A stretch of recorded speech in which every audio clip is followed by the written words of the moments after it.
मणिपुर में जो सीजन चल रहा है उसका क्या मिशन है? मैंने बात किया है और मणिपुर में जितने भी हमारे इंडिजिनस लोग हैं, लड़के लोग हैं, स्टूडेंट्स हैं, मैंने कहा है कि उनका अगर उनको वापस आना है तो मैं उनका पूरा प्लेन का टिकट का पैसा मैं देने के लिए तैयार हूँ। ख़राब समय में अपने लोगों के साथ खड़ा रहना चाहिए।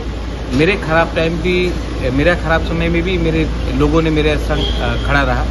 तो आज अगर उनके लिए वहाँ में मणिपुर में जो सिचुएशन है अच्छा नहीं है तो मैं उनके लिए आने के लिए पूरा प्लेन का बंदोबस्त करने की कोशिश करूँगा और करूँगा है 100%। और रहा बात वायलेंस का, वायलेंस से कभी भी कोई सोल्यूशन नहीं निकलता है। I appeal to all my Meitei brothers and sisters and Kuki brothers and sisters, ये जो इसके पीछे है कोई और है। आप लोग सामने एक संग मिलकर ठंडा शांति रखकर एक दूसरे से बात कीजिए। वायलेंस से किसी को कुछ नहीं मिलेगा, नुकसान होगा और ये नुकसान का फायदा कोई और उठाए। मणिपुर का सीएम के साथ बातचीत हुआ था? मैं मणिपुर के सीएम को जानता नहीं हूँ, मैं उनसे क्यों बात करूँगा। लेकिन मणिपुर में बहुत लीडर्स हैं जो नॉन पॉलिटिकल भी है, मैतेई कम्युनिटी से भी है और कुकी कम्युनिटी से भी है। मैंने उन सब से बात किया है और अगर वो चाहते कि मैं इसमें कुछ करूँ तो मैं I am more than happy to intervene.